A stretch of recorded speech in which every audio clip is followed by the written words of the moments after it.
Call the meeting to order.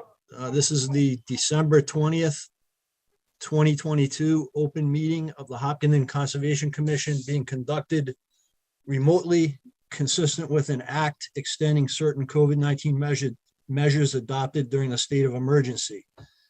The new law authorizes all members of a public body to continue participating in meetings remotely. The open meetings law's requirement that a quorum of the body and the chair be physically present at the meeting location remains suspended.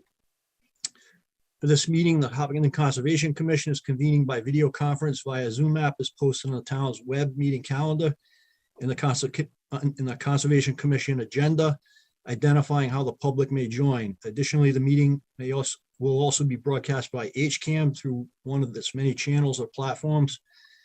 Please note that this meeting is being recorded and that some attendees are participating by video conference. Accordingly, please be aware that others may be able to see you and take care not to screen share a computer.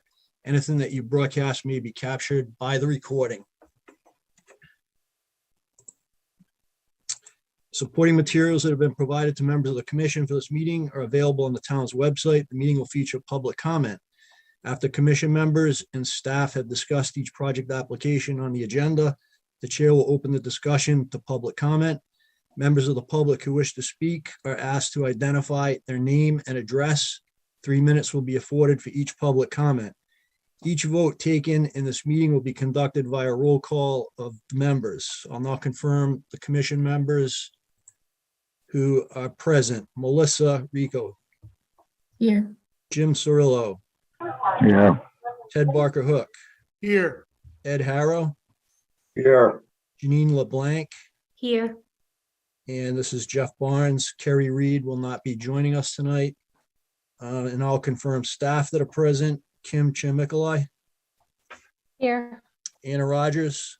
Here. And Joe Orzel from Lucas. Here. All right. So good evening, everyone. Okay, just a quick housekeeping item for those on the call who were interested in the mass laborers training hearings. Those have been continued to January 10th, so we will not be hearing any discussion on mass laborers training tonight. So that's continued to January 10th. Okay, Kim, why don't we jump into the work session items. We have the 51 Stony Brook Road Certificate of Compliance. So that's all squared away, correct? Yep, this was a pretty standard certificate. I carried forward the conditions in perpetuity. All right. If I can get a motion that the certificate of compliance be issued in the form currently before the commission and that Kim be authorized to sign on behalf of the commission members present for the Zoom meeting. I'll make that motion. And a second, Second. and we'll do the roll call vote. Melissa, Aye. Jim, Aye. Ted, Aye. Ed, Aye. Janine, Aye. and I'm an aye. All right. Okay, no draft minutes. Whoever has their phone on, can you please mute that? Because we're getting some background noise here. All right, thank you.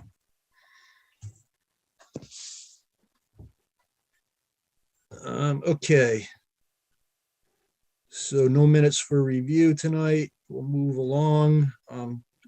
Cedar 34 Stony Brook Road. This is a request for a certificate of compliance. Kim, you want to give us an overview on this one, please? Sure. This was an notice of intent application for the construction of a single family home. Lucas did complete a comment back in November, and I believe that their primary comment was an area that has not a wildflower growth area that's not as sufficiently stabilized or just kind of has sparse growth. Can you fill us in a little, Joe? Yeah, there's that one area that was the wildflower garden that had some real erosion. It looks like they had addressed it partially and raked out some of it, but there were still some obvious rills left on that slope. So I was recommending that at least in that area, the erosion control barrier not be removed until that area is more permanently stabilized. Okay, do you think that needs to be reseeded in the spring, Joe? Yeah, probably some additional seed would be good. I would, rake it out, maybe add some mulch in those rills and rake it out and do some overseeding. Okay, but the area is pretty small, correct? Correct. Correct. Yep. So I think if the owner's on the call here, if we can get commitment to, leave the erosion controls in place to the spring and to reseed that, then we can just go ahead and close out the certificate of compliance. Does that sound okay to you, Kim? Yes, it Yep. does. All right. Yes. Any questions or comment? Yes, go ahead, Mr. Marquardt. Yeah, this is Dave Aquidon. Charles, the owner, is sitting here with me. We're definitely in agreement to leaving the erosion controls downhill of the wildflower seed mix until, late May, sometime in June, to let that sprout. They got cut by accident. They started to grow back, but we're agreeable to leaving that erosion control at the bottom. Okay, great. Thank you, Mr. Marquardt. Any questions or comments from commission members? What do we have to, ensure that this happens if we issue the certificate of compliance? I think what we have is the commitment of the owner to to do the work. Yeah, and it's a pretty small area. I think you can see it right there in the picture that Kim brought up. Through the chair. Yes, go ahead, Kim.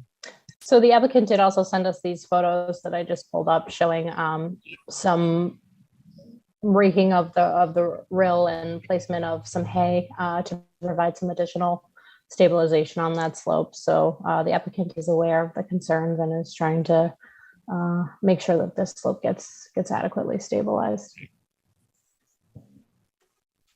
Thank you, Kim.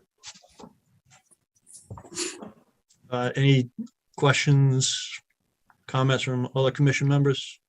Concerns? Comments from the audience?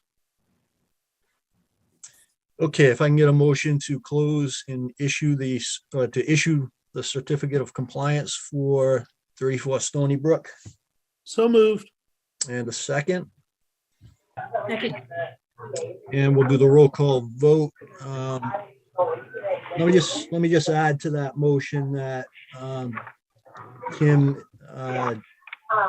issues the certificate of compliance for the commission, and that she's authorized to sign on behalf of the commission members present, since we're not going to be meeting for 3 weeks. So we had a motion and a second. We'll do the roll call vote. Melissa, Aye. Jim, Aye. Ted, Aye. Ed, Janine, Aye. and Jeff's and I. Ed, do you care to vote on this one? Oh, sorry, I forgot to push the button. No problem. No, sorry, So that's a no. correct. Okay. Okay, moving along. Meady Thank you very much. to Hayden Rose Street. You're welcome. Have a good evening. This is another request for a certificate of compliance. Do we have the applicant on the call? Hey, folks, this is Ganajit Mehri. Hello, everybody.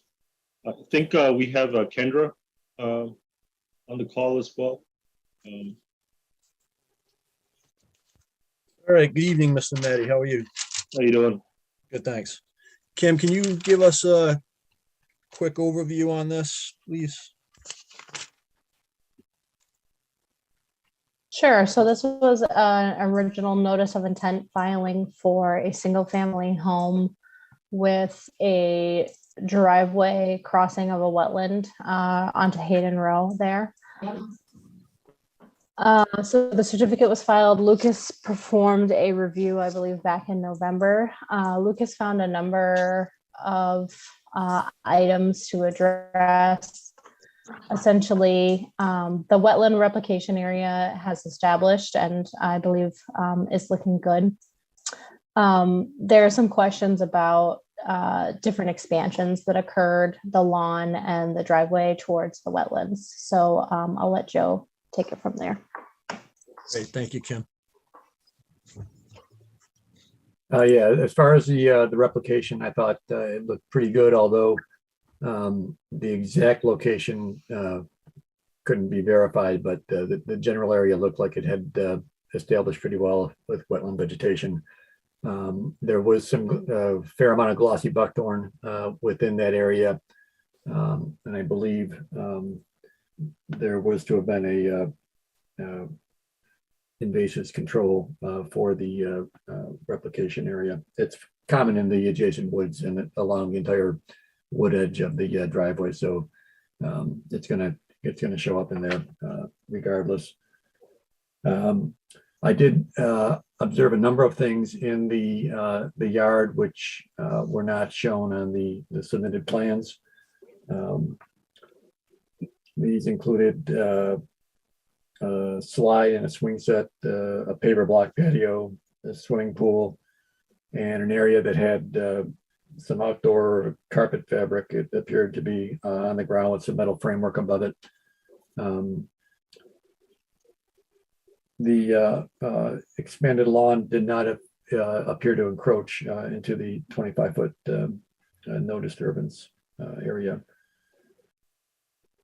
There was one location where the driveway appeared to be somewhat shifted from what was shown on the plans near flags 113 and 114, with an apparent small encroachment into the wetland at flag 114. I did also note that no PIB was indicated on the as-built plan, nor were they observed in the field. Let's see. Yeah, so can I give some editorial comment on this, or I'll just wait for Joe to complete? Joe, if Yeah, you're why don't finished. we let Joe complete his review, Mr. Mehdi, and then you can ahead. give us your comment. Yeah, I think that pretty much touches all the things I wanted to go over. Through the Okay, chair, yes, Kim. if I can just add some additional context to this for the commission with kind of the site plans. So this is the approved plan, and this is the as-built plan. The order of conditions identifies the erosion controls, which are shown here as hay bales, as the limit of work. And it requested a PIB be installed along that limit of work. So you can see kind of the discrepancy here with the driveway and the limit of work. And then that being the existing condition. I believe it's lawn up until the fence area or possibly beyond. The homeowner could clarify that for us. And then it's my current understanding that there's not a PIB out there. Yeah, let me add some comments. Right, I bought this property in 2014. Okay, and in 2014, when I bought the property, it was brand new, moved in. I didn't even know that there was no certificate of compliance completed. The builder didn't indicate anything to me. My realtor didn't say anything to me. I only knew it when when I requested a permit to extend the deck, and Anna from the town office kindly informed me that there's Mr. Mehdi, there's no certificate of compliance. I'm like, what? I've been in the house for 7 years. So I had zero idea, other than the builder telling me there's a reclamation area at the beginning of the driveway. Let it be. It'll be checked in 2017, which it was. Okay, great. So I had no idea that there was a certificate of compliance not completed. I had no idea about sort of the limits other than the boulders placed on the boundaries of the property, saying, these are your sort of your zones. So that's the story here. So 2014 is when I bought the property. 2020 is when I built or extended the deck. I got a permit for it. There was a corner of it that required a Conservation Commission exception, which the commission kindly granted me that. So I extended the deck. And then went ahead and you know, lived there. So this pool thing, it's not really a pool. It's like a 4 feet by about 8 feet. It was something that I did for the kids in the middle of COVID, and now it's all removed anyway because they outgrew it. So, you know, that's the story behind the property. It's that, and the trail, there's a fence that I put up there, and I planted trees and stuff, apple trees and so on.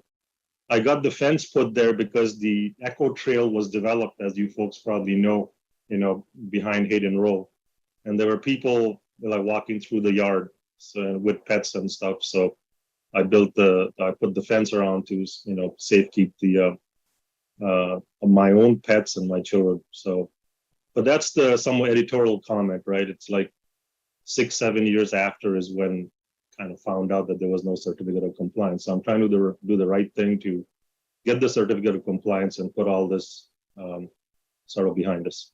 And I hired the folks from Hanlon to help me out because they had done the plan prior, what you may call it, the to-be plan or whatever it's called, and then they did the as-built plan. So I think they're on the phone. Kendra, are you on the phone? Or anyone? I'm on. Hello, I'm Robert Duff with Gateway and Howlon. Hey, Robert, how you doing? Thank you. Good evening, everybody. I'm here for the client. Kendra's, I think she might be watching, but I'm here for providing backup if needed. Okay, I think I got it. Through the chair. Yes, Joe. I think I may have misspoken when I had mentioned that the lawn did not appear to encroach into the 25 foot. It does encroach, and it's approximately 21 feet from the wetland, so it does encroach. Okay. Yeah. All right. Thank you for that clarification, Joe. Okay. So I think, let me open it up to questions, comments from the commission members on, what we want to do here. I think at a minimum, we need to put the PIBs up that were supposed to be put up, initially when the house was built. Apparently that didn't get done by the developer. But let me open up to comments from the commissioners. Hey, Jeff, this is Melissa. Hey, Melissa. I'd agree that we definitely need to get a PIB up and established on the plan. I guess the question is where that line goes. And just because the fence is up, we've allowed, I think, fences within resource area. I don't think it means changing, fencing or anything like that. And understand the trail goes back there. And the concern for keeping, pets where they need to be, kids where they need to be, away from the trail.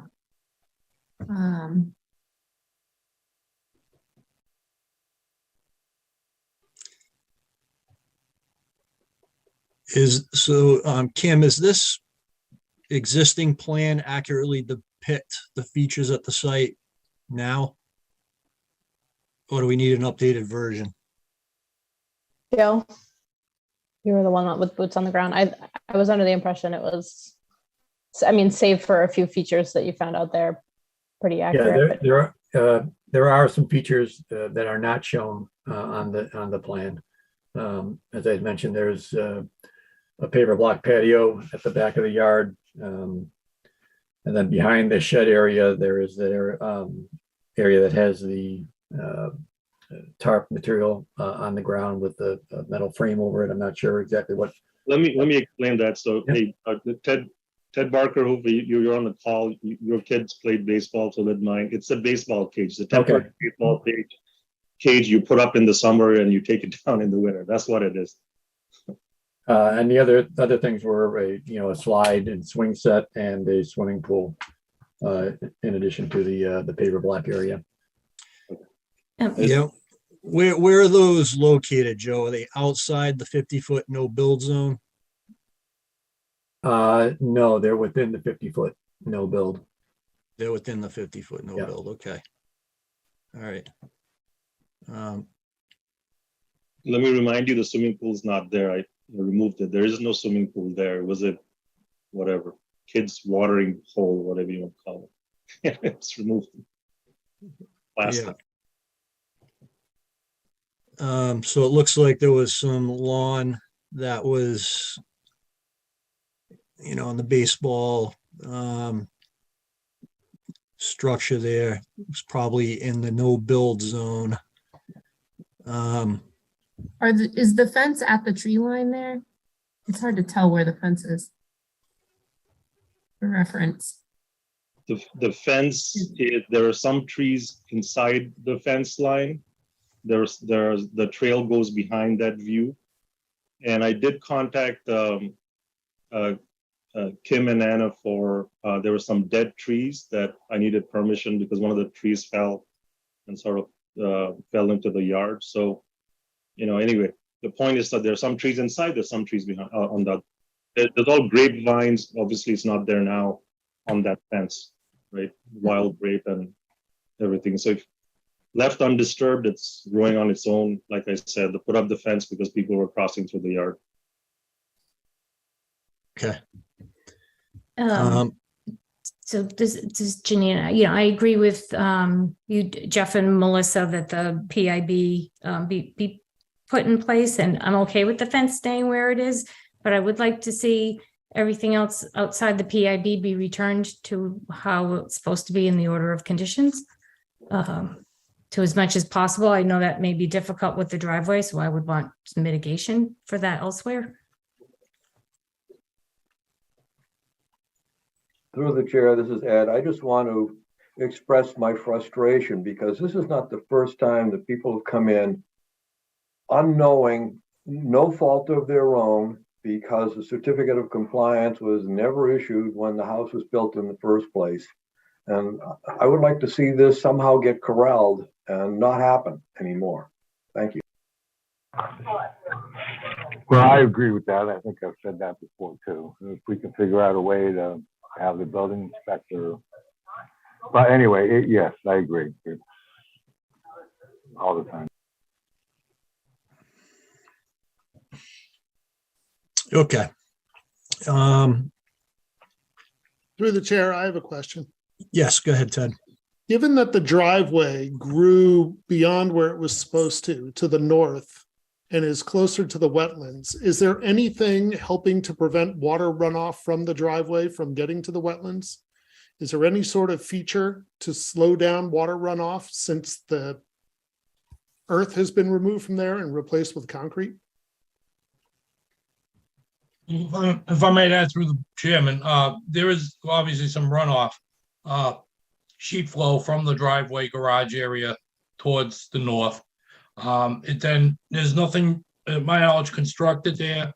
It's just sheet flow then over the wooded area to the wetlands. So water flows north there. It sort of trips, yes, correct.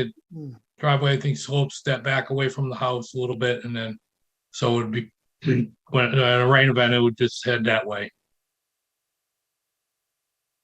I see a denotation there on the plan that says boulders on the edge of the driveway. Yes, So I are believe, there boulders located there? Yeah, they're boulders. Okay. And then there's some vegetation between the boulders and the wetland. I think I saw on the. that's the wood tree line, sir, yes. Yeah, okay. Through the chair. Yes, Joe. Yeah, I think if photo 2866 can be pulled up, it kind of shows that area pretty well.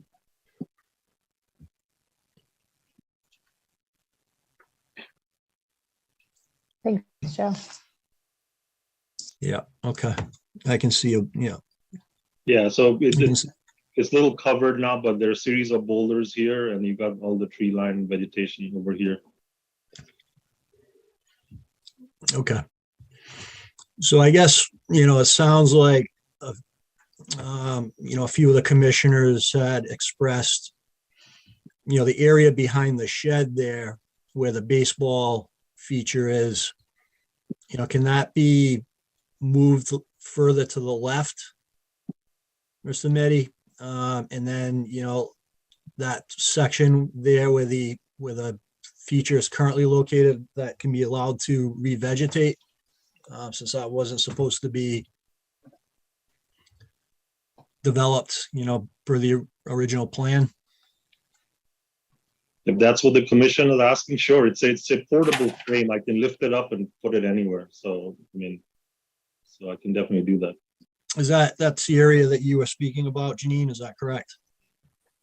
Yeah, yes, one of them, if that's the only area that wasn't supposed to be built in. Kim, does that make sense? And then I think, putting the PIBs along the boundary.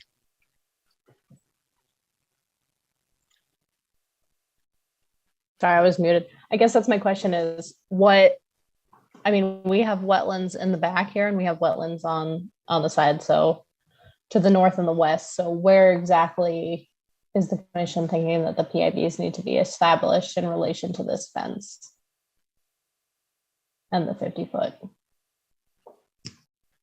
So that's the existing fence right there. That's that line. Correct. Yeah, we'd like to utilize the fence if possible for the placement of the PIBs.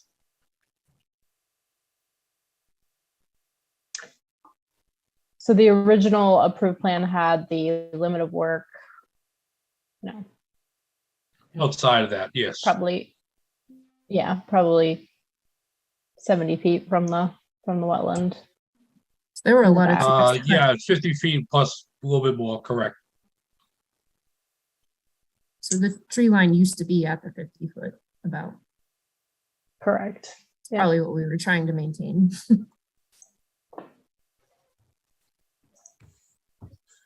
Yeah, a lot of those trees had died, and I had gotten the permission from the town office to cut the trees to up to 8 foot in height because they were dead and they were falling into the yard, and didn't want any injuries to anybody. So, yeah. Anna, do you recall how many trees we approved? Was it 2 or 3? I think it was upwards of almost 10, Okay. but they were all right along that existing fence line.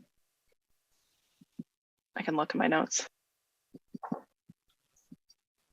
think there's a beetle infestation is what I was told by the tree folks. I think ideally look to return that to more of a forested nature rather than a lawn in that area. Along the back, Melissa. Mm-hmm. Through the chair, there were 9 trees that we had either full removal or snags that were dead or danger trees.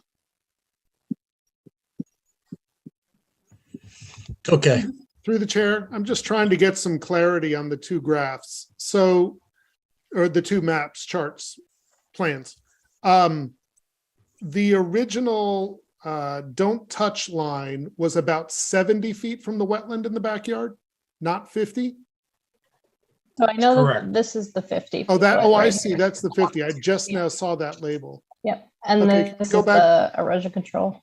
Can we go back to the other one then, please? Yep. And then this is the 50 here. And then I know And this exactly is where the the batting existing cage fence. is. The batting cage is right behind the shed. The pool that's gone is a little further back. Right? And then where's the patio? To the chair, to the left of the pool. But inside the 50 again. Correct. Yeah, so I think what I would propose is PIBs, not quite at the original plan, but I like the 50-foot line. But then I propose that we allow the driveway to stay, I say Rumble. And then we need to draw a line, I would allow the shed to stay, but then draw a line from the edge of the shed out to the 50 at a reasonable angle, like not straight to it. Something like that, yeah. And then everything on the other side of that, the newly proposed PIB needs to be removed.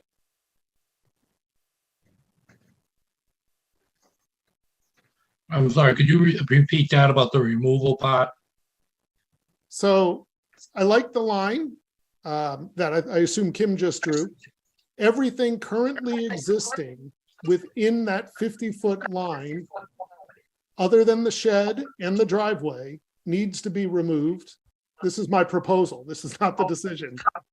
And that we reestablish that 50-foot line as the PIB with appropriate markings, and all of that is left to go natural after things are removed.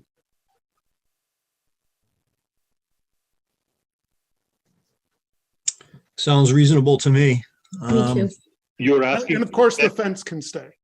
So the fence can stay, but you want the batting cage to be removed. Is that what you're saying, Ted? The batting cage, the patio, apparently the pool's already removed. Yeah. Obviously, the turf with the batting cage ought to go with it as well. So that all of that is just Mother Nature's dirt, and then Mother Nature can have her way with it from now on. But leave the fence for, because it probably causes more of a disturbance to remove it anyway at this point. Plus, it gives you that protection from people wandering into your yard and keeps the pets in the yard. But between the 50 and the fence goes back natural.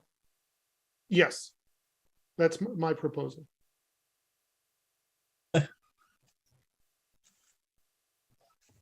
Sounds My reasonable to artwork. me. What's that, Kim? Sorry. But how's my artwork, Ted? That looks good. That's about All what right. What would you call it naturalized? What if I put fruit trees there? All across. It would be no lawn. I mean, you're trying to There's get no it lawn back. there anyway. There's no lawn on that side. What if I just plant trees there, fruit trees? Already planted some apple trees, planted some other kind of, Kim, do you have thoughts on fruit trees? because I already planted a few. There were a few pictures of like 4 of them that I planted. We tend to Oh, Kim.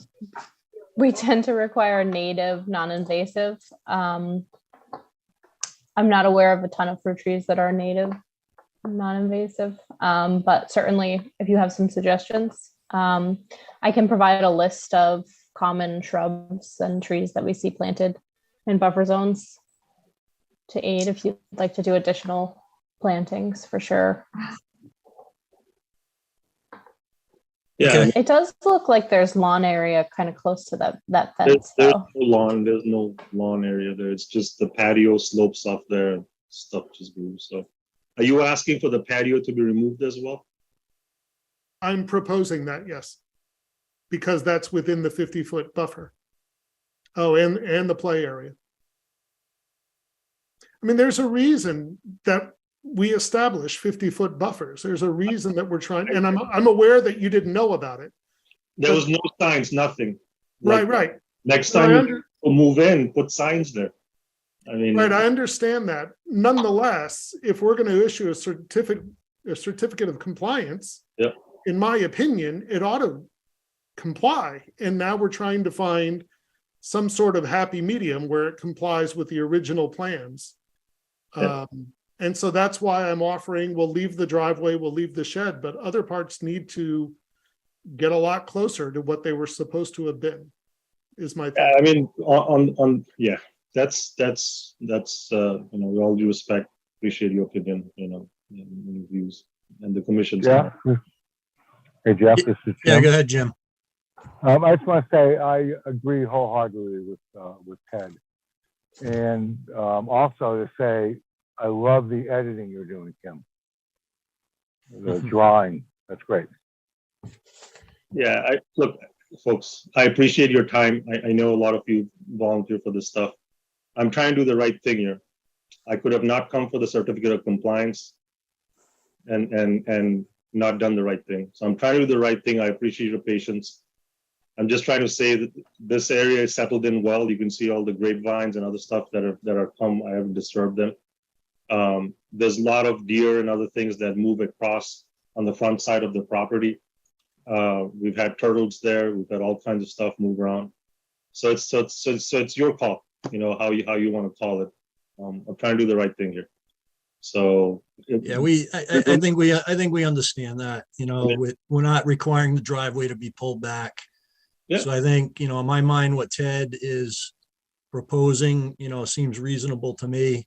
You know, understanding that, you know, you moved in, the builder didn't tell you, you know, about the restrictions on the property, but, you know, I think just pulling the swing sets forward, removing the patio shouldn't be that big of a deal. You know, it's pavers, and then just moving the baseball structure to the left, and then letting that area revegetate. I think is what the commission is looking for. And what would we recommend as the PIB? I think in this case, it's going to have to be, you know, signs on posts. Posts with signs we would recommend. Yep. Um, Okay. So Kim can provide, we got to move along here, folks. We got a full agenda. Jeff, I got tonight. something really quick.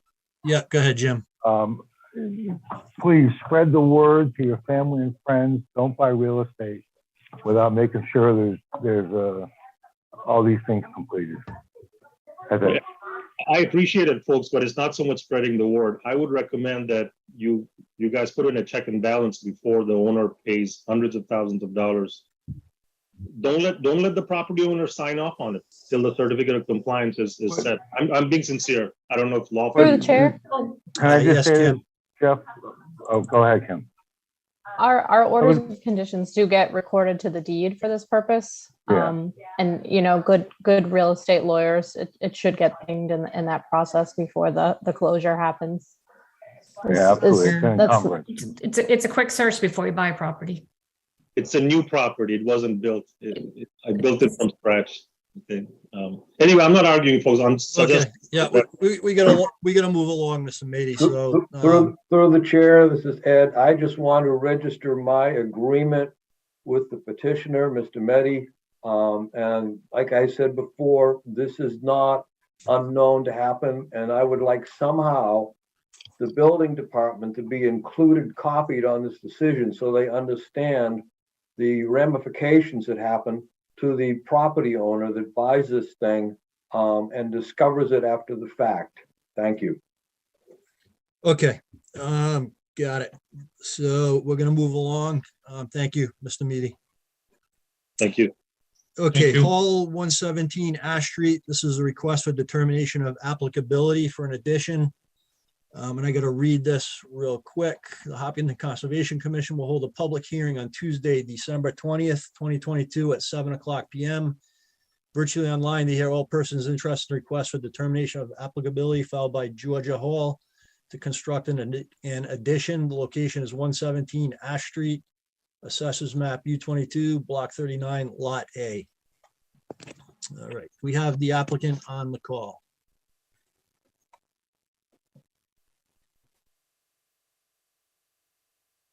Are you asking or are you just stating?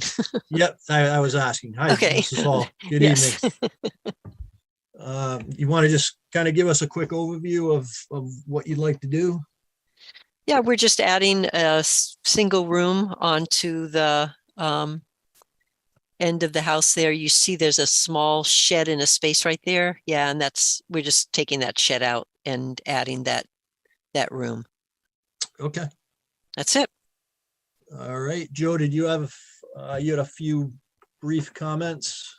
You want to go through those for us? Yeah. As far as the delineation, it looked pretty good. I thought there was one flag that was maybe a little bit low, but by about maybe 4 to 5 feet, but it really didn't affect the buffer zone where work is being proposed.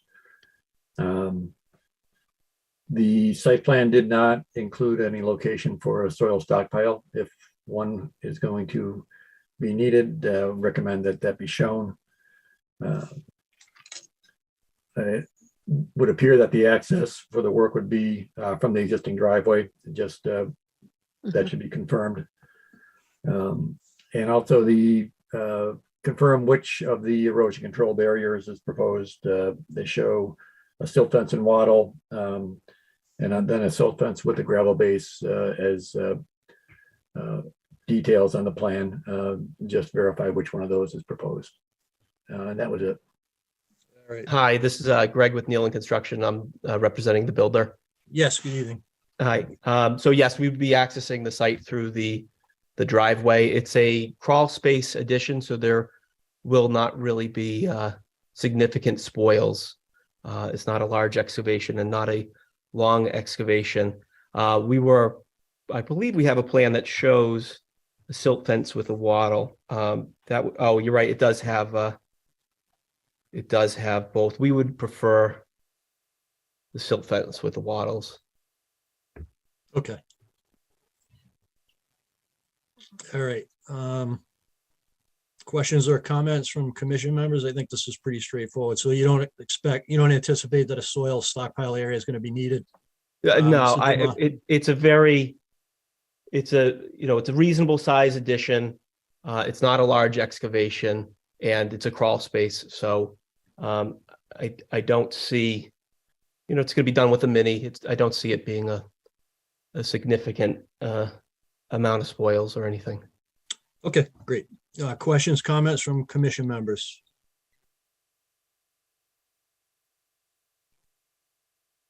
Questions or comments from the audience?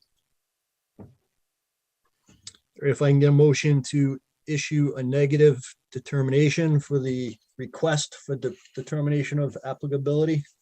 So moved. And a second. Second.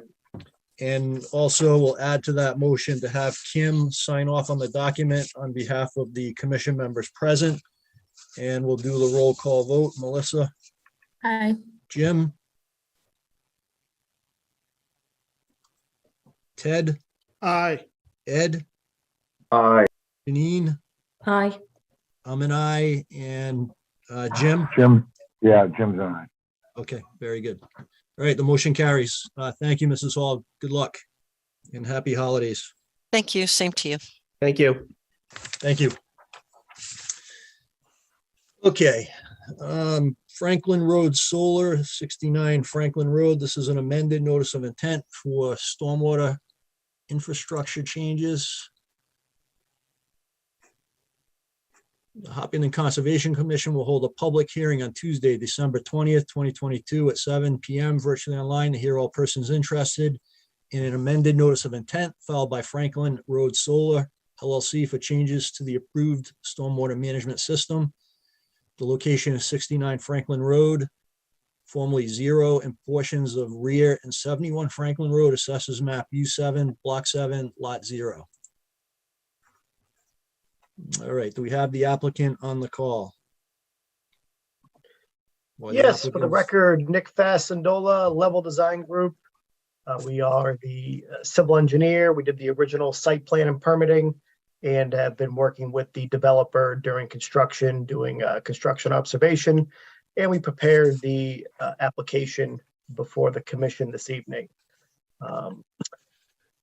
I don't know how much background information the commission may want. I can kind of go over just the general project and show a larger overview if you'd like, or if you want me to. There we go. So back in 2020, you can just go to the first, that first page. So back in 2020, we designed and permitted this ground-mounted solar array site. It was at the former Liberty Mutual test facility. So that's the office building, which has been divided off. So that part of the property is no longer part of the development parcel. And Agilitas has been working on the construction of the site. And we're here tonight for a modification of Stormwater Basin 2, which is,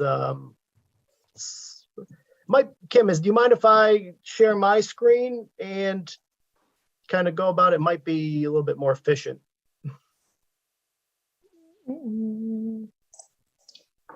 I agree. Hang on. There you go. I should be able to grab it. Okay, great. So the stormwater basin we're looking at tonight, it's in this area. The facility had 3 stormwater management basins. This one's identified as stormwater management basin 1. This is stormwater management basin 2, and we had a third one in this area. We have a stormwater swale that ran down the side here. This was a large paved area, and as part of the project, we're removing the pavement. So reducing runoff by removing impervious surface. We didn't require stormwater management basin in this lower area. Project went through full reviews, stormwater permit, special permit through planning board, and order of conditions through Conservation Commission, and a superseding order affirming the commission's decision were all granted a few years back. So getting to the proposed change, so this is a zoomed up view of the proposed stormwater basin, and it is the purple lines show the original grading for the proposed or the originally approved stormwater basin. So that stormwater basin essentially went around the corner of that driveway and was rather large, a very large basin. We had some test pits that were dug roughly in this area, and up in this area, 2 test holes that were dug. And so when the developer went out to do their clearing work and started excavating and clearing for this area, a few things occurred that required us to make a modification to the stormwater basin. We've been working with the local tribal representatives, and a new monument area, Native American monument area, was identified in this location, which, as you can see, is kind of in the corner of the berm of the approved basin location. That's a monument that was not identified during the initial surveys that were done with when Seaboard Solar owned the property with the Native American tribes. So that's one that was missed. And once the trees were cleared, it was obvious to the tribal representatives that there's something there that needs to be preserved. We can't say exactly what, but it's an area that was defined by them to be preserved. So that's one of the reasons why we're looking at modifying this stormwater basin. The other reason is when we started our initial excavations through this area, it was large. It was identified that this area was a large dump site for boulders and organic, topsoil and spoilings from when they likely built the test track portion of the site back in the early 70s. It was obvious that there were some boulders that looked to be dumped around the edge of the wetland resource area line. They were visible. We had no idea that they extended out almost over 100 feet into the stormwater basin area, specifically this area right here. Like I said, we had done previous testing in this area and found good gravelly soils, no indicators of high groundwater during that initial testing. So this was a great place to put a basin. It was the natural low point of the site. But unfortunately, when they started that excavation, they ran into that fill pile, and we cannot install a stormwater infiltration basin within fill. So all that material needs to be excavated and removed. So taking all that information in, we did call Beta out back in November when we discovered these items. And we had a site meeting, looked at the area, looked at the soils. We did an additional test pit in this area right here at the bottom of the excavated fill. So we were in natural material to confirm soils and groundwater, because we knew we'd be doing a basin modification to accommodate the current site conditions. We found no evidence of seasonal high groundwater in the bottom of this basin for a depth of about 10 feet. So that was a good sign. We were able to lower this basin and set it into the natural material without having, so if we weren't able to do that, we'd have to bring in almost a very large amount of clean sand, Title V sand, and fill the bottom of the basin, which would have been costly and wouldn't have worked well with the area. So what we came up with was a situation that, for the most part, keeps the existing approved limit of disturbance line intact. And we split the basin into two smaller sub-basins, which I'm calling Basin 2B, which is shown here in the dark graded lines. It's right here, it's a rectangle. And Basin 2A, which is this kind of odd shape right here. So Basin 2B, we're proposing an outlet structure and a new outlet pipe, which discharges to this area just outside the 100-foot buffer zone. We do have a little additional buffer zone disturbance for the required riprap splash pad to get the adequate length for the velocities that we're going to be carrying through that pipe. And we have a overflow spillway. And then I have a 8-inch pipe at the bottom of this basin, which will connect the two basins. So we have an 8-inch outlet pipe that will drain to this second basin here, which accepts flow from overland conditions from the solar array through a swale that we have located in this area and just general overland flow through here. This basin accepts flow from further up the site and carries it down this swale that we have. It's a riprap swale that runs down the northerly section of this driveway here. So in the pink here is where we had our original approved discharge pipes for the originally approved basin. And this was the originally approved overflow spillway. So now in this area, I have just two 8-inch HDPE pipes versus the 5-pipe configuration we had previously, and a small splash pad suitable for the velocities coming out of those pipes, and an overflow spillway.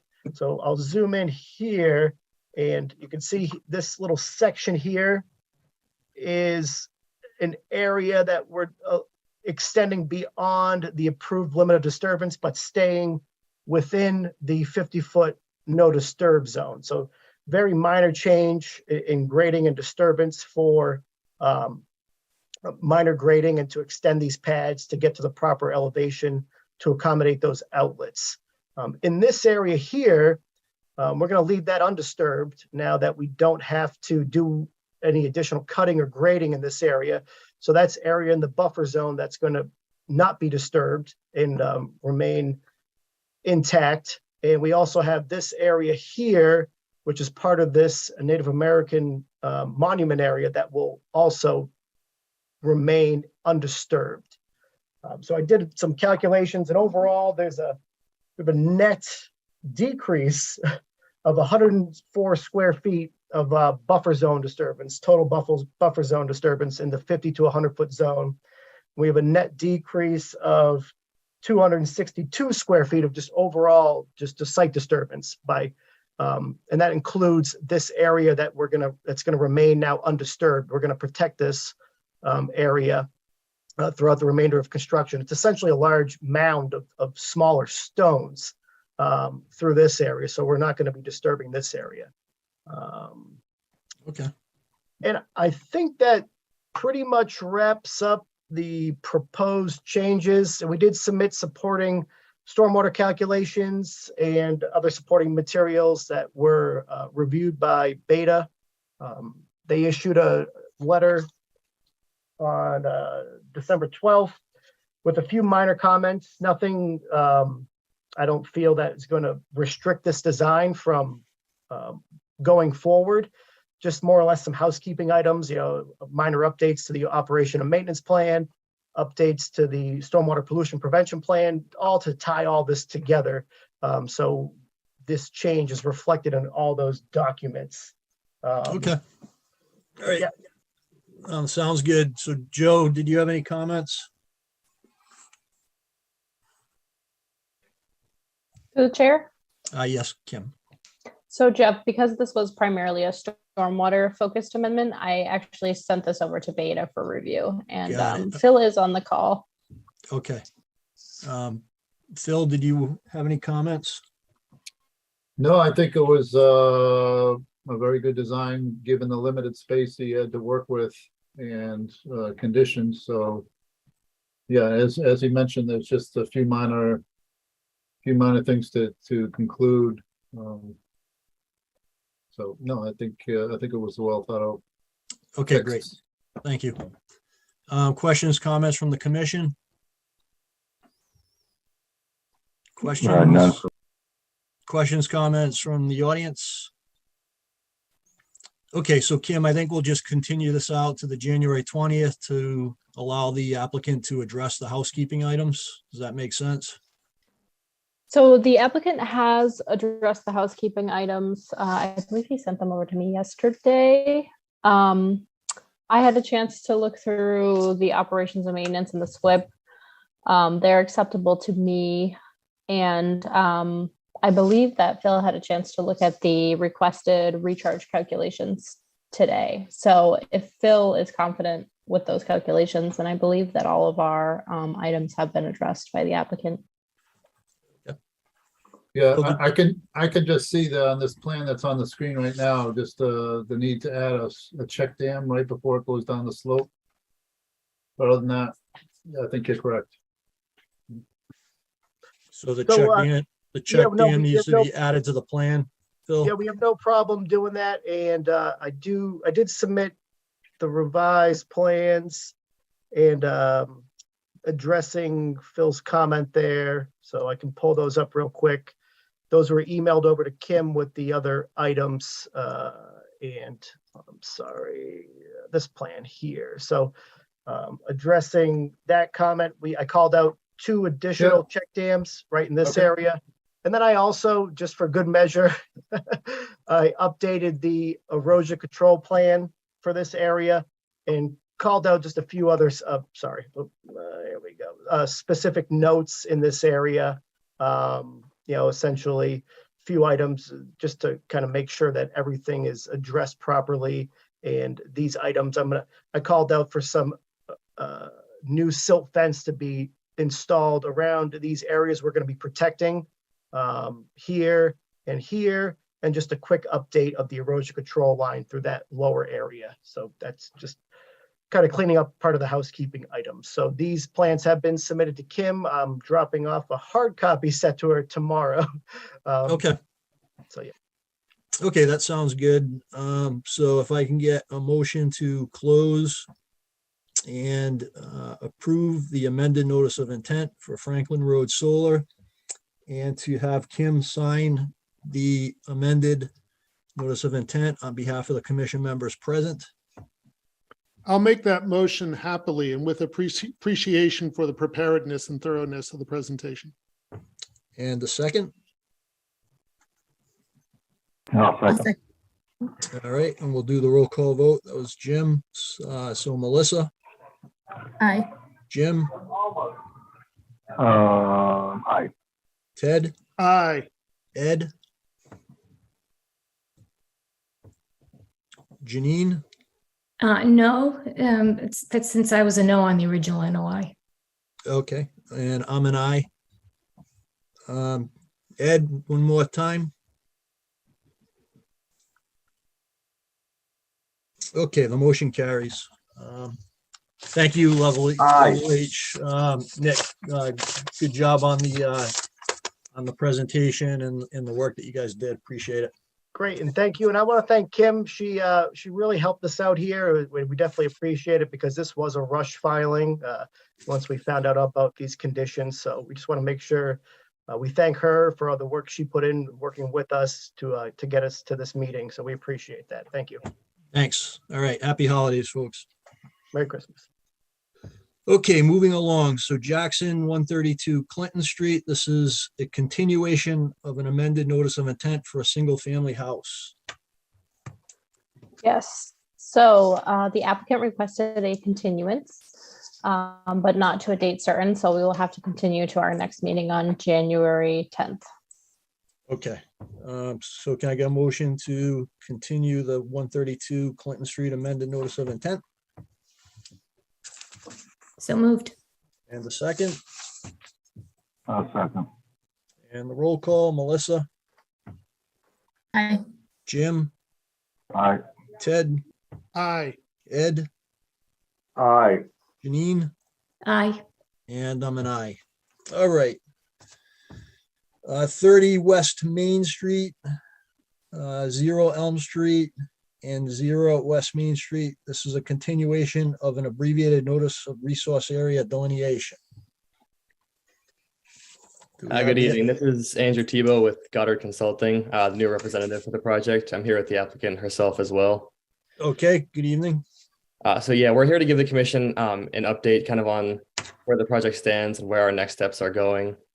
Okay, About a couple weeks ago, Goddard received the peer review letter from Lucas on the project so far, with a lot of questions about the delineation that was previously done. So I'm here tonight now. Goddard has redelineated the entire site and it's currently going through a survey. We took a look at Lucas's letter of the wetland delineation as well as the intermittent streams that were mapped. And we felt a clean slate would be the best way to get this review moving forward. So Goddard last week, beginning of this week, finished a full new site delineation. We've retained Real Map Info, a local surveyor who's out there this week surveying all of our wetland flags and the property themselves. So we are expecting a site plan towards the end of this week, beginning of next week, which we will promptly submit to you guys as soon as we have it. Goddard will be updating WPA forms as well as a new narrative, just addressing everything in Lucas's letter. So at this point, we have everything in our hands now, and the site is being surveyed. So a new site plan is coming. So we will get that over so that way we can kind of kickstart that field review, hopefully while the conditions are still in our favor. But that is moving as fast as possible. So we appreciate your patience while we're doing that. all right, great. Thank you for the update. So we'll continue this out to January 10th. Absolutely. Okay, thank you, Andrew. Thank you, guys. We don't need to vote on that. Kim, do we? Yes, you should vote on the continuance. Okay. Motion to continue to January 10th, So moved. and a second. Second. All in, we'll do the roll call vote. Melissa, Aye. Jim, Aye. Ted, Aye. Ed, Aye. Janine, Aye. and I'm an aye. All right. Okay, so the mass laborers training, as we mentioned at the beginning of the meeting, those 3 applications have been continued to January 10th. So we'll move on to the trails, 0 Wilson Street, a continuation for notice of intent continuation for drainage improvements, and the trails amended notice of intent continuation again for drainage improvements. That's 188-1792 and 188-1649. Do we have someone from the trails on the call? Good evening, Peter Bemis, Engineering Design here. Good evening. So if we could, not sure what the best plan is, Kim. I'll just kind of start and keep it brief. We did get the comments today from Beta. So we have a good starting point for which to reply and try to hone in on finalizing our documents here. I didn't see anything that was insurmountable with the commentary that's there, and look forward to being able to try to meet one-on-one with Phil so that we can try to resolve this and get a final design together. With the time I have, I would like to discuss a couple of concepts. Probably the more important one would be the Birkdale Basin. We had thought we would satisfy at least the minimum requirements for what is a wet basin under the Mass Stormwater Management Guidelines. This is the basin that's at the end of Birkdale. And we relied on that basin this past summer to water the plants in the project because we were under a mandatory no irrigation ban in the project. And there is no other source of water. And there are fairly extensive plantings here, being an open space plan for the project. And we have landscaping between our residential streets. The basin, in order to comply fully with the guidelines, would need to have more depth. More depth basically means we're going to excavate more unsuitable materials at a project site that we've had to deal with these unsuitable materials, as you know, extensively through the project. And what I wanted to suggest was that the basin did function quite well in the summer of 22. Even under drought conditions, when it would rain, the basin filled further, but it did hold water, and we weren't drawing out so much water as we drew it dry. There are some considerations for making the basin deeper so that it can support fish. We're not trying to support fish with this basin. We do have a sediment trap forebay that's fairly extensive prior to the stormwater discharge to the basin. So I wanted to see if the board would be considering maybe a modified wet basin. The alternative is for us to go back to a wetland type basin, but then it probably wouldn't be prudent if we were pumping water from it, if indeed we were trying to support wetland plant communities there. So it's a little bit of a quandary whether we would be able to retain it as a feature for the project going forward. So we had a purpose with it, and maybe not meet all the stormwater management guidelines, but certainly meet most of them. Because the depth would be the one thing I'd be hesitant to want to just go in and dig it out to make it deeper just to comply with that one provision. Because we'd have more unsuitable materials to then make use of somewhere on the site. So that'd be the one thing I'd like to at least have some discussion about. And then the other was to I guess acknowledge that we have submitted materials. Beta did provide us with commentary. There are some things we need to still address further, but we're hoping to try to keep working forward to completing all of the units that we had proposed in our 28-day plan. And there are still some fills to permanently sequester on site. And in order to do that, we need to put forward the units so that we can continue to do that. So those are the two areas that I would like to concentrate on tonight. Otherwise, I fully expect to continue the meeting so that we can further address Beta's comments that we just received today. Thank you. Through the chair. Yes, Kim. So just to bring to the commission's attention, we do have the benefit of both Becca Solomon, the agent in Ashland, and Phil Paradis, our stormwater consultant, on the call tonight. Phil, perhaps you could run us through a very high level overview of the outstanding issues just for the commission's benefit. Sure. So the project, as you know, is several of the items asking to be modified are going to be challenged to construct. The if you go through the letter here, let's see,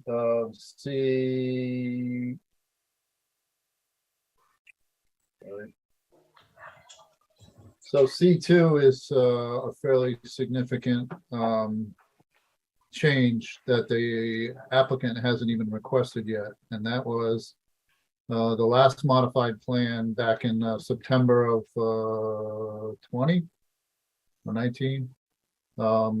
The plan was modified and infiltration units were designed or were meant to be implemented for each unit.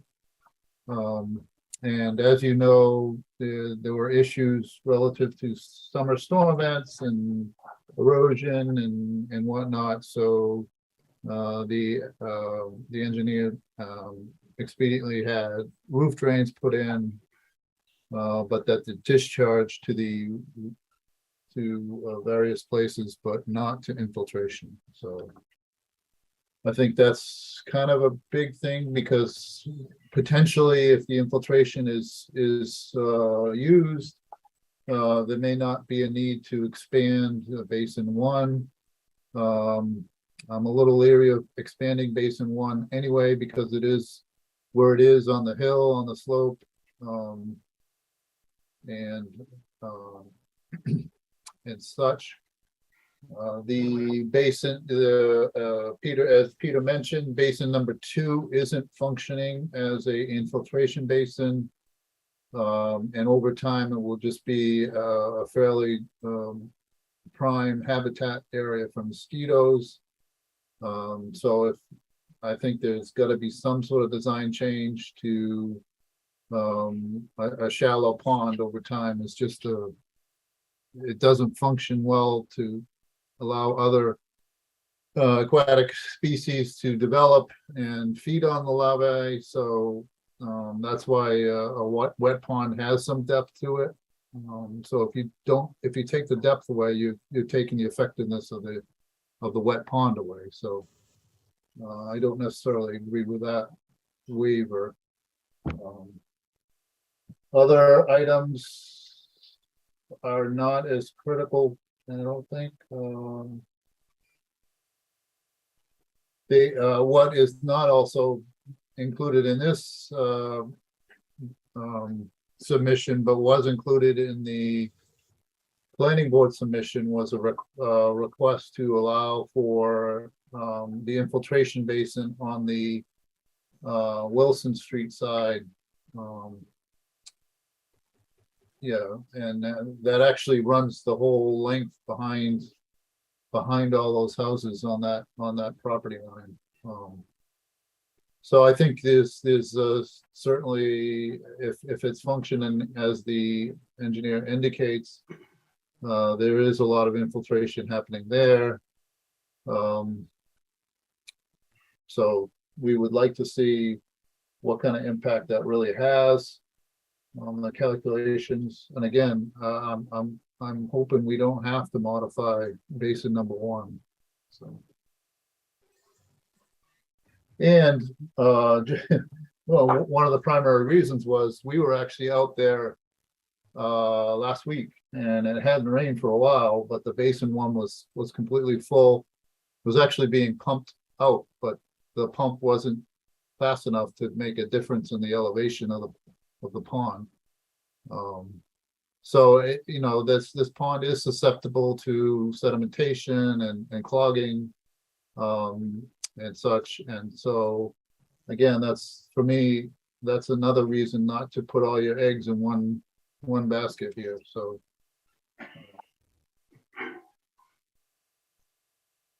and then there's some other minor things that we can work out ahead of time.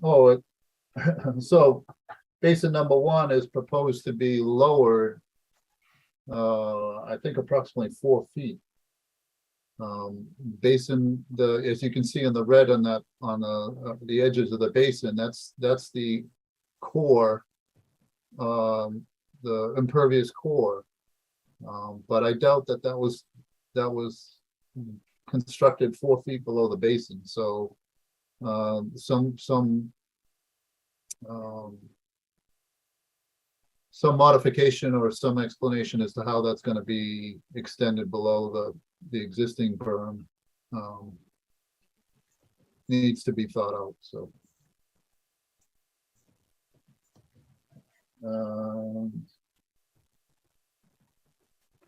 and as was mentioned, the information indicates that, and observation in the field indicates that basin number 2 was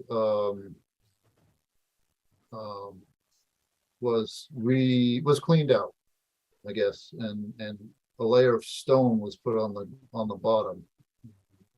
I don't think that's a good idea for a natural basin, and it's not typical design either. So.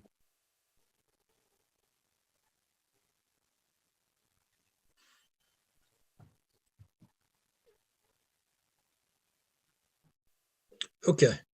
So, Um, yeah. That's good. I'll set. We can work out the other issues. Okay, sorry, Phil. I didn't mean to interrupt. I thought you paused because you were done. But agreed. I think, you can get together with Peter and, work through the individual items, but that gives us kind of a high level overview of, where your thinking is. So I guess, we still have work to do here. We're making progress, slowly, I think.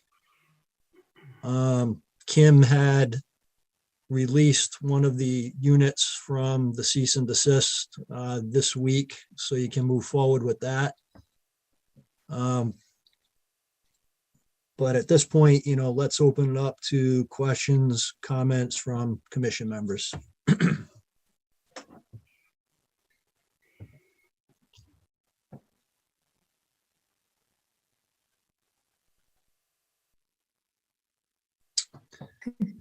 Jeff, I don't have any questions, Joe. Thank Yep. I guess one thing, sure. I think one thing that Mr. Bemis had brought up is looking for a little direction on was the basin number 2. And if we had any feelings on that, and I guess to provide some thoughts there, I think it just, I guess, needs to be decided whether it's going to be not necessarily by the board, but I think it needs to definitively either be a wet basin or an infiltration basin. And not this thing that kind of fluctuates back and forth, or is sometimes used for pumping to provide irrigation, because I think the mosquito thing in the standing water is an issue. So if it's intended to be an infiltration basin, there shouldn't be standing water in it. If we agree it's not going to be an infiltration basin and it's going to be a wet pond, then I think it needs to be designed so that it acts like a wet pond. It has the vegetation and whatnot and doesn't get pumped out, because I think you could probably cause problems for the vegetation if it gets too low.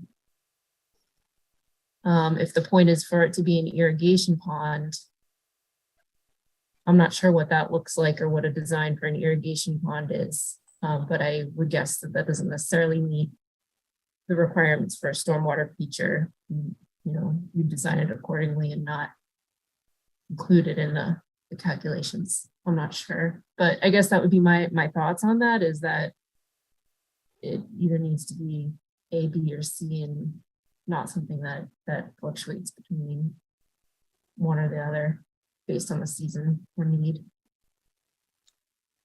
Yep, that makes sense, Melissa. And appreciate those comments. I'll echo the fact that, if there's standing water in there, you're going to have a problem with mosquitoes. And if you're going to have a problem with mosquitoes, you're going to have a problem with the residents who, bought the houses and can't sit outside and use their yard in the summer. We had a similar situation at another project in town where we had that issue. And the developer, the property owner, had to, make modifications to the detention basin so that they didn't have the standing water. So, I'm not sure, hopefully that gives you some feedback, Mr. Bemis. We're not engineers, so I don't think we're in a position to provide you direction. I think you need to do that with Mr. Gately and with your engineers at EDC. And then when you come up with the design, you can run it by Phil and, get his thoughts and opinion. So I'll leave it at that. Did you have any comments, Mr. Bemis? No, just that I wanted to identify the fact that there is a transition in the soil types at this site. So if you were to look at the soils maps, they're calling out for it to be hydrologic class C and D soils. However, glaciation does cause some differential soil conditions on sites, and it's definitely evident when you get to the lower portions of this site that the soils do change. They become more of what are loamy sands versus sandy loams. And when it becomes more of a loamy sand, the permeability and the characteristics of the soils change. Basin number 1 has operated as an infiltration basin since it was constructed. The time period, probably leading up to late October, early November, the basin is clogged again with silt. I can show you, firsthand. You go out to that site and you look at the stones that we have at the bottom of that basin. They are layered with silt because we don't have any outlet from that basin, so it holds all of the water. And then this fine silty sand that's on the site precipitates and it cakes onto the bottom of the basin. And once the layer gets thick enough, it won't penetrate. The water will not penetrate and absorb through the soil any longer. And that's what's happened at the basin. And we pumped it in advance of the rainstorm because we knew there was a rainstorm coming. And I had mentioned that to Phil. I do believe that if we were to go back in there and muck that basin out, that it will again restore its infiltrative capacity. The lower area towards Wilson Street, that still is operating as an infiltration basin and has been doing so. The Birkdale Basin, the one we were just talking about, Basin 2, has not operated as an infiltration basin from day one. When we went out to clean out that basin, it did have wetland vegetation in it. So I know we can do a constructed wetland at that location. It just wasn't going to, I thought, be a prudent design practice to make a constructed wetland and then try to drain from it to supplement water, because it could very well be that there's another drought condition in the summer of 23 or 24. And that was our only way of watering the plants at the project site. But we will put more effort into looking at what options we may have there. But I also wanted to say phase 4, the basin that's in phase 4, EDC went out and did soil testing in that basin. And we did find the hydraulic conductivity of that soil to be far greater than the rate that we're using for our design calculations. So both Basin 1 and Basin 3, in the calculations that we've provided to Beta, we're using the imputed rate that DEP says that you're to use when you have a C, hydrologic class C soil condition. We're not using the rate that we actually found at the site, which is much greater. I want to say it was like 3 times the capacity to absorb water. We didn't do the work at Basin 1. That was done by Bowler originally. But I will say that area is just highly suitable for infiltration of soils, of stormwater, excuse me. But what I also wanted to say is Phil's first comment was relative to the infiltration at each location, at each building site. EDC did propose that in the change that we had made to the Bowler plans when we went back to the planning board. It's a lid, so lower impact development concept. We've done it in a lot of other projects, so we introduced it here. But I have to say that as soon as we got our boots on the ground and we started building the units, the soils were unsuitable for that. We actually put systems in and they just didn't work. The soils do not absorb water on the upper reaches of this site.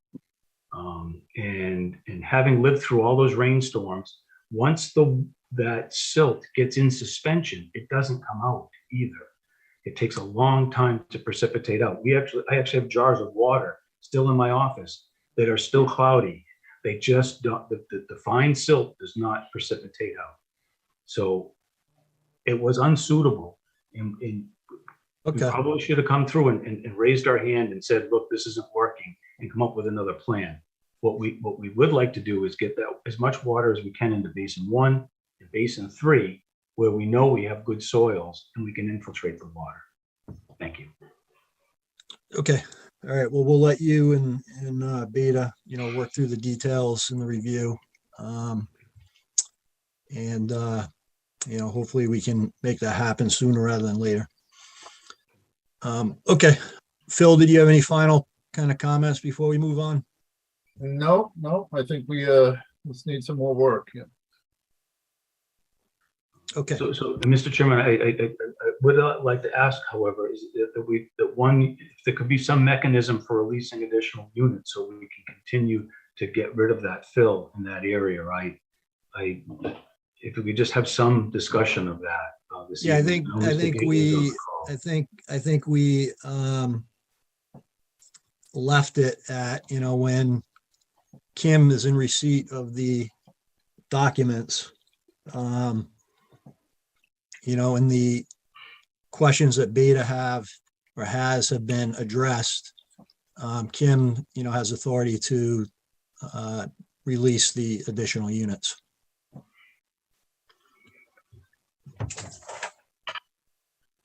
I think that hasn't changed. Mr. Chairman, Ben Yes, Gately. Mr. Gately. Good Yeah, evening. I just want to follow up on that. I guess maybe I had a little different understanding from the last meeting. 2 days later, Peter had said he would have the documents submitted, which he did. I had sat down with him, gone through everything as I said I would.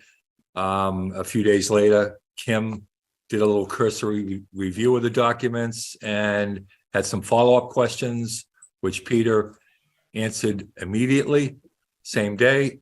And then I guess my understanding was that once Beta had weighed in on the submittal, which now they have submitted their comments.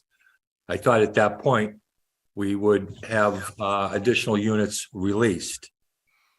So yes, we got 2 released, I guess, yesterday, 1 duplex building, but we have a request for several more.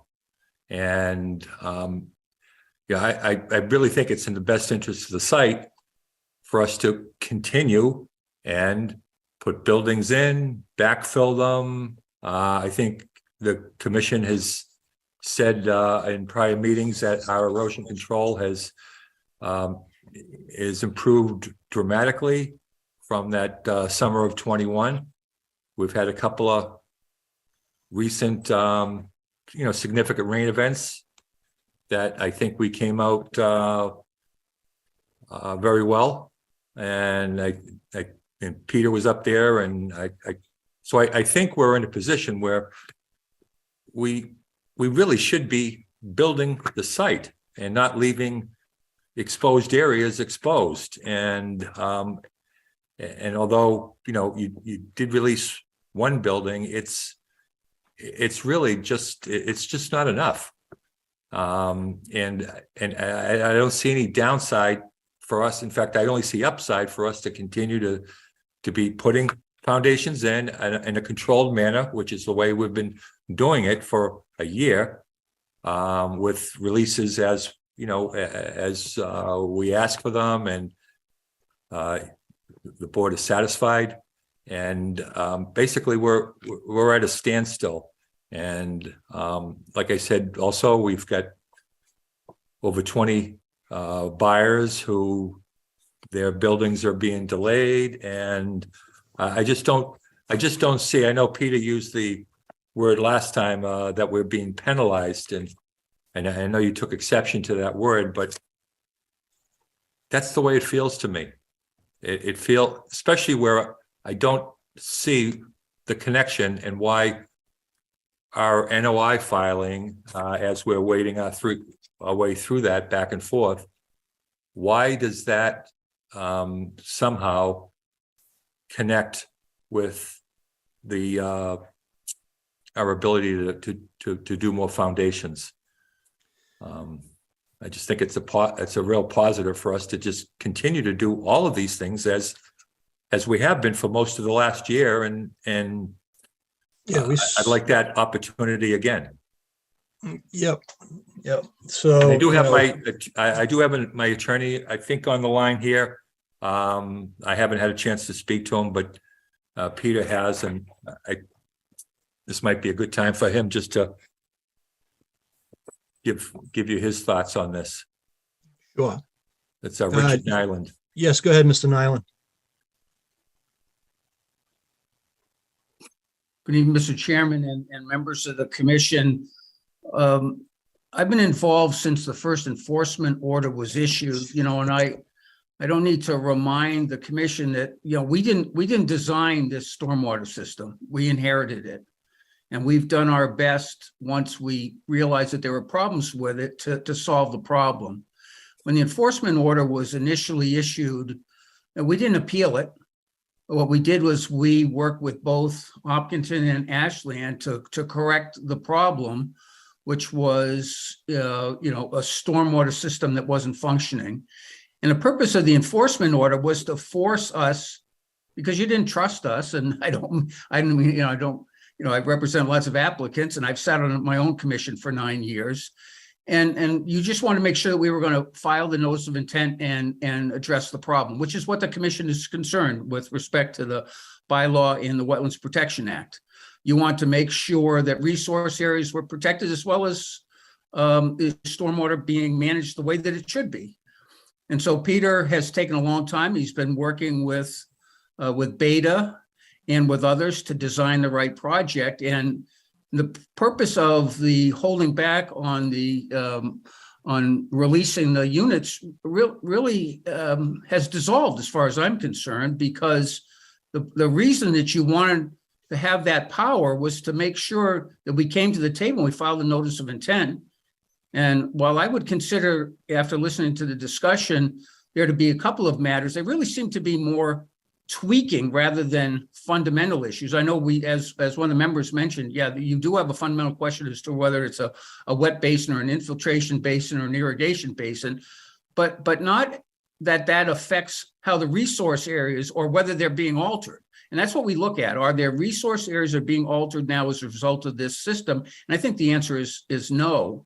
So I think that as Vin has stated, the best thing for a disturbed site is to get it stabilized, to put the units in, to backfill, and get stabilized so that we can, you know, return to a system that works. So I recognize that the commission has, you know, certain authority, and I won't say penalized, but I think it should be tied to what's actually happened out here, which is we have done what you asked us to do. We're almost finished, and I think that it would be appropriate for further lots, units to be released, rather than having to tie all of them to an end result when the notice of intent is finally approved. So I echo the sentiments of Peter and Vin that it'd be appropriate to release more units. And I thank you for your time tonight. Yeah, thank you, Mr. Nyland, for you know, for your comments. And you know, our intent isn't to penalize the trails in Mr. Gately. It's really was intended to, you know, try to get this process with the design of the stormwater features at the site moving along appropriately. And I think, you know, from the commission standpoint, we have two stormwater engineers, you know, professional engineers on the commission. And, you know, in our view, you know, there's a lot of going kind of back and forth with engineer design consultants, our consultant. There's filings being submitted to our office that are incomplete or inaccurate. You know, the comments that Beta originally provided to EDC on October 13th, you know, a lot of those comments still haven't been addressed 2 months later, you know, 8 weeks later. And, you know, it's a matter of, can we get this? Can we get, this information provided to our commission, our consultants, in a professional manner and in a timely manner, and we're just not seeing that. So, I'll open it up to the other commission members. It's not my decision. It's, it's a board decision on the release of units. But, let me just ask Phil, a quick question for you, Phil from Beta. Some of these comments that were brought up on October 13th, are the majority of those, have they been answered at this point, or are they still outstanding? So there's probably about 5 or 6 that we need to work on, which I commented on earlier. Some of the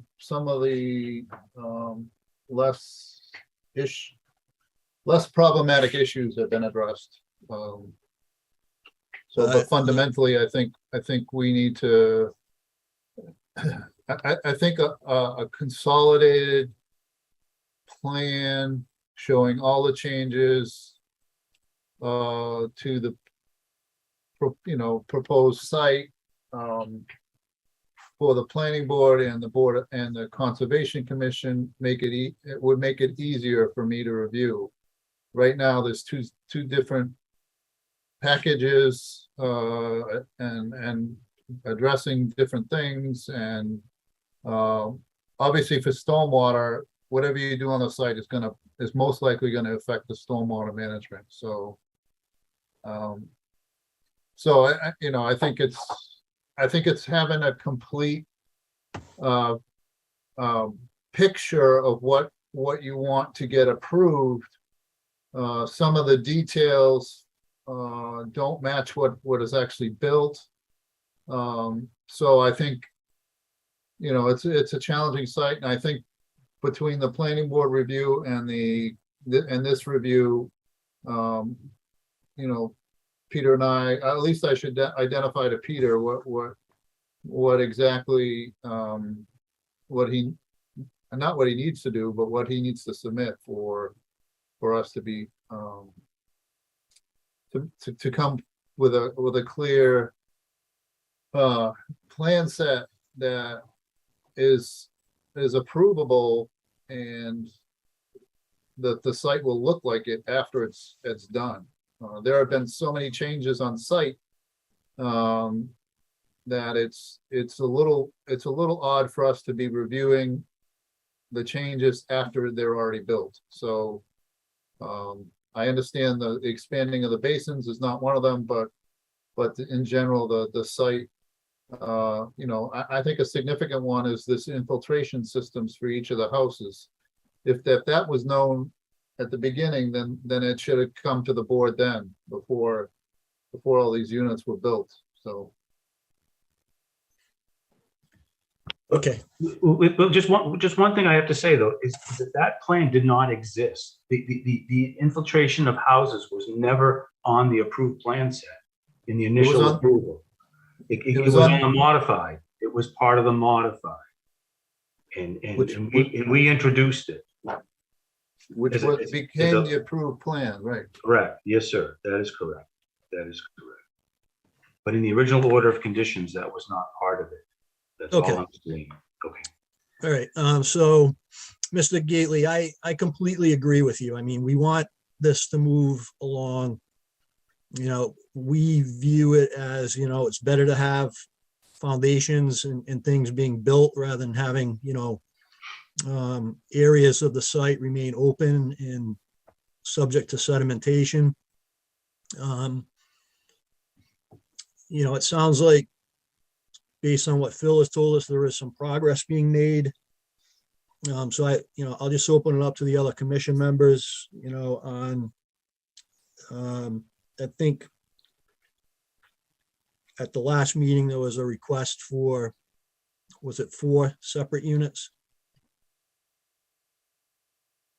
Kim, do you recall? I think it was 4 That's what it was, Mr. Chairman. Yes. So if I can I would Melissa, say there go was ahead. 4, but there's more than that, a lot more than that. But and that's why I think you really should consider releasing some right now, because we still have many more units to go. So this isn't like your last chance to make sure we're making the progress that you want. You have plenty of opportunities to do that. But I think we've had a pretty decent working relationship, considering the issues that we've had. And at the same time, we're building a site, people are moving in, and it's really critical that continue. So anyways, just for your consideration. Thank you. Go ahead, Melissa. Yeah, I was just gonna say, for my 2 cents, the lots are being held because we wanted a notice of intent submitted. I would say that, and we want a complete notice of intent submitted, a sufficient package, and I think that's kind of what we're struggling with right now. So I think it might be helpful if we can establish what that looks like, and as Phil said, maybe that means making a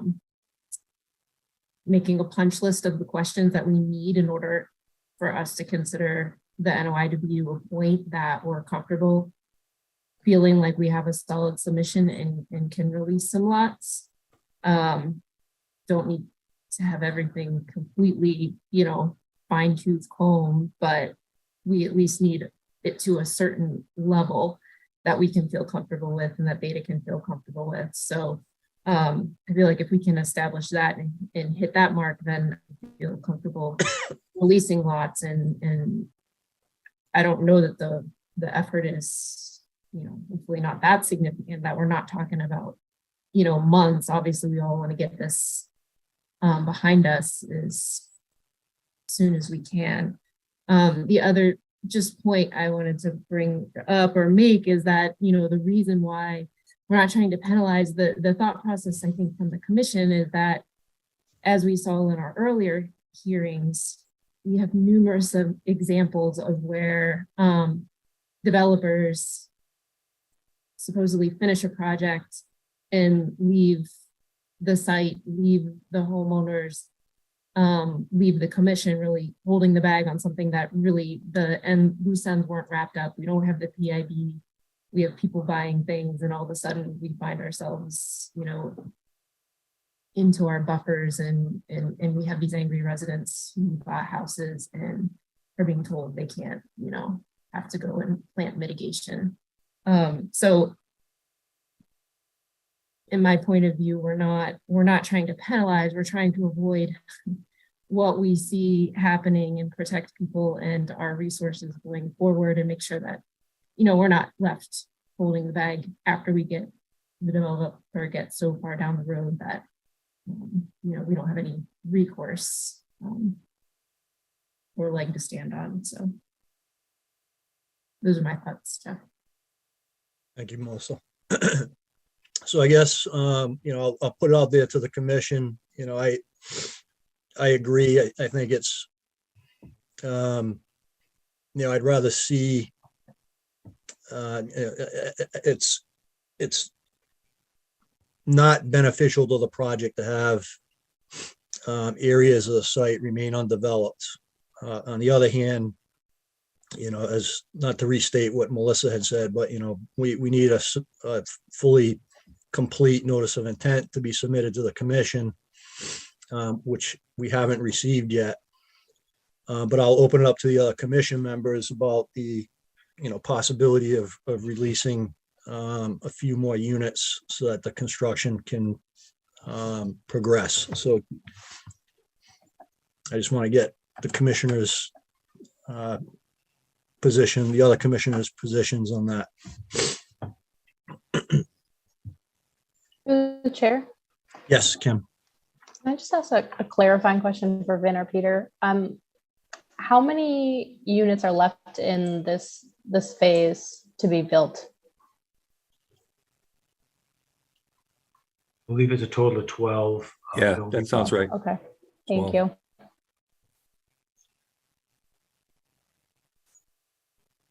One comment I would make, just, I forget who actually made the comment about developers leaving town. I actually live here in the trails and I'm not going anywhere. Yeah, again, I really think that we can accomplish both things here. One, I'm not asking for all 12 units at once. We couldn't handle them all at once. So, we could probably handle 6 of them at once, but I'm not even asking for that. I think we've made I think it's been said that we've made progress here, and we continue to work towards making progress. At the same time, what is a few more? What's a couple of more units? I think many of us agree that it's a good idea to stabilize the site and get units in.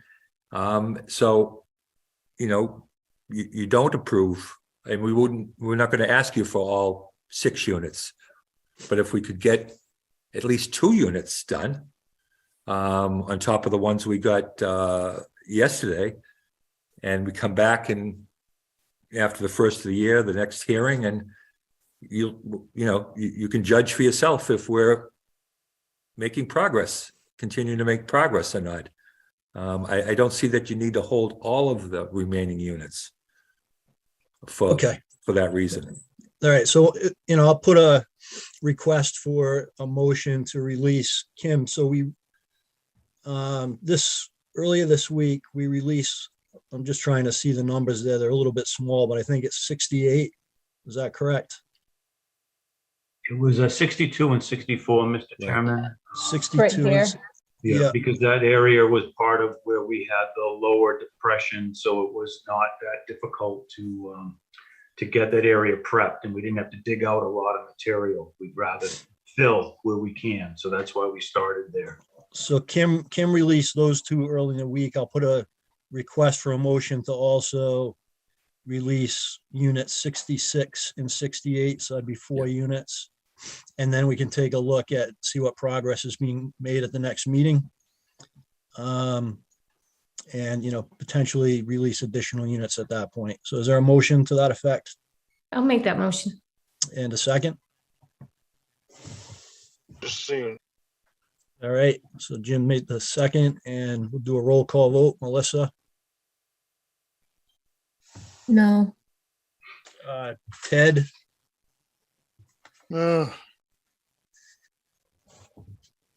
Aye. Jim?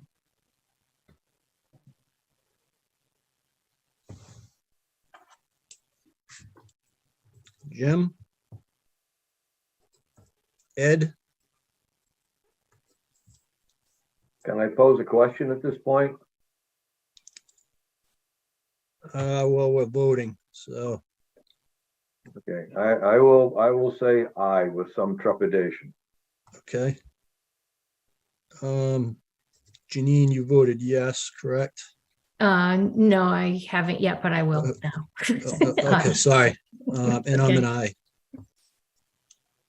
Jim Cirillo? Yay or nay?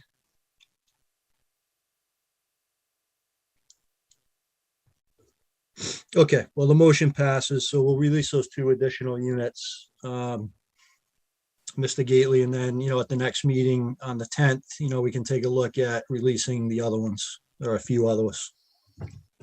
Great, thank you very much. And we just request that, you work with EDC to make sure that NOI package is, submitted to the commission and to Beta, if you would. Okay. All right. Chair? Yes, Kim. Just to EDC, I just want to reiterate, for me, and I know that this came up in the October comments, and I've spoken to you about it. The commission is really looking for you to explore some LID measures. I know that Phil said we have the potential to be able to possibly eliminate the need for some of those basin expansions, and then the subsequent buffer zone inclusion into the buffer zone from riprap, apron, from the resulting riprap apron. So, you know, all these things are kind of tied together. The roof runoff ended up getting piped where it originally was proposed to infiltrate. So I think that EDC should be looking for those additional opportunities for some LID localized infiltration at the site. And I would think that that wouldn't preclude any areas that are not already developed. Thanks, Kim. Yeah, and just one other quick comment, Mr. Gately and Mr. Bemis. You know, if you can get the material that's being submitted to the commission, you know, several, you know, numerous days prior to the meeting being held, the date, that's helpful because we can do a more thorough review, you know, if we have the material earlier rather than later. Agree. Okay. Ted, did you have something to say? Sorry, Yeah, I just wanted to repeat, I think what Phil said. I listened to the planning board. I watched the planning board hearing last night and heard some surprising things. I think it would be really, really helpful if, as Phil recommended, both the planning board and the Conservation Commission are working off the same set of plans. It seems kind of crazy to me that we're not looking at the same project, our two bodies. So before I vote next time to release units, I would love to know that we're all having the same conversations with the same set of plans at a minimum. Yeah, Ted, that's a great point. You just reminded me that the planning board is doing a site walk on this site on January 7th at 9 o'clock. And I would just propose to the commission that, you know, if you're so inclined, that we join the planning board on the 7th to do that site walk with them. So, you know, we're kind of on the same page.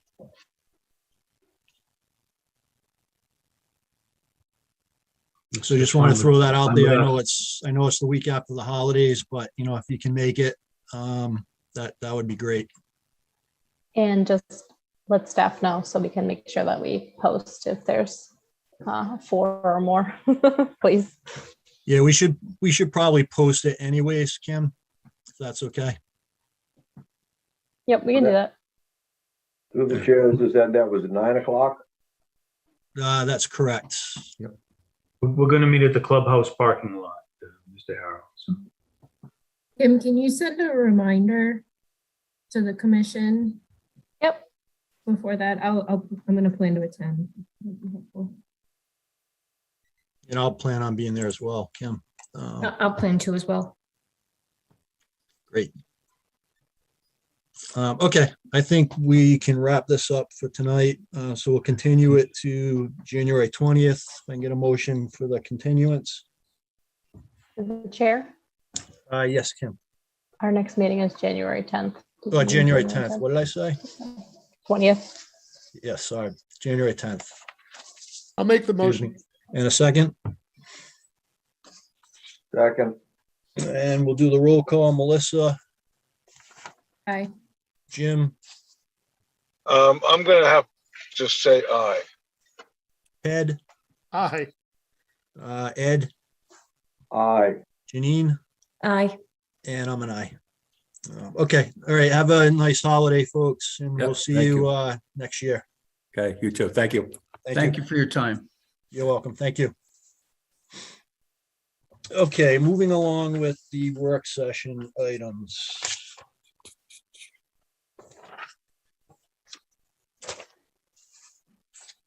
Quinlan 20 Wedgewood Drive. This is a request for a certificate of compliance.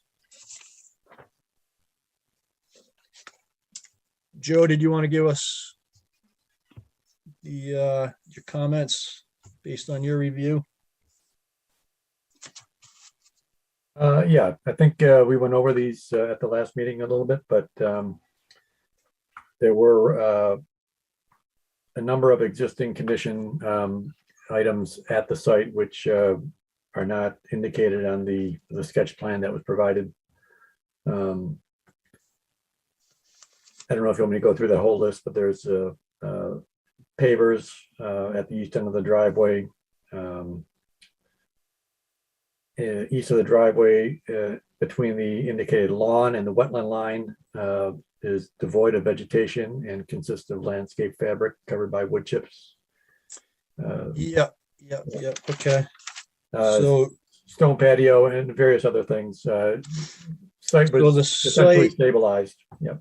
Right, and I believe the site, the owner removed the landscape fabric that we requested, pulled that back, removed the wood chips, and that area going forward will be left to revegetate. Is that correct, Kim?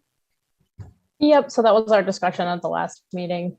Yeah. The commission requested that as well as the completion of a more formalized plan.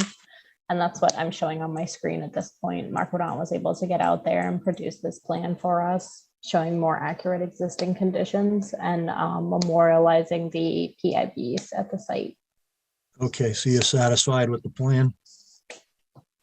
I am, yes. And I do also want to throw into the mix for the benefit of the record that I did speak to the new homeowner who purchased the site. And we had a conversation about, what's appropriate and what's not, and, what requires filing a permit. So hopefully, the establishment of these PIBs help the new owners moving forward, and the conservation restrictions are minded. Okay, great. So it's your recommendation to close this out, Kim? Yes. All right, if I can get a motion to issue the certificate of compliance for 20 Wedgewood Drive. So moved. And a second. Second. I'll second. All right, and I'll add to that motion to have Kim sign the certificate of compliance on behalf of the board members present at the meeting. And we'll do the roll call vote. Melissa, Aye. Jim, Aye. Ted, Aye. Ed, Aye. Janine, Aye. and I'm an aye. All right. So that will be available Thursday or Friday, Kim? Yep. Okay. All right, very good. Great. Thank you. Thank you. Dubinsky, 10 Highland Street, another certificate of compliance.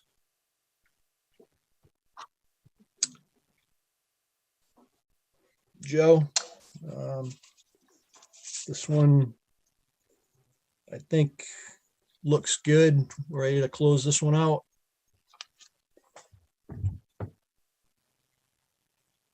Yep. Find that one.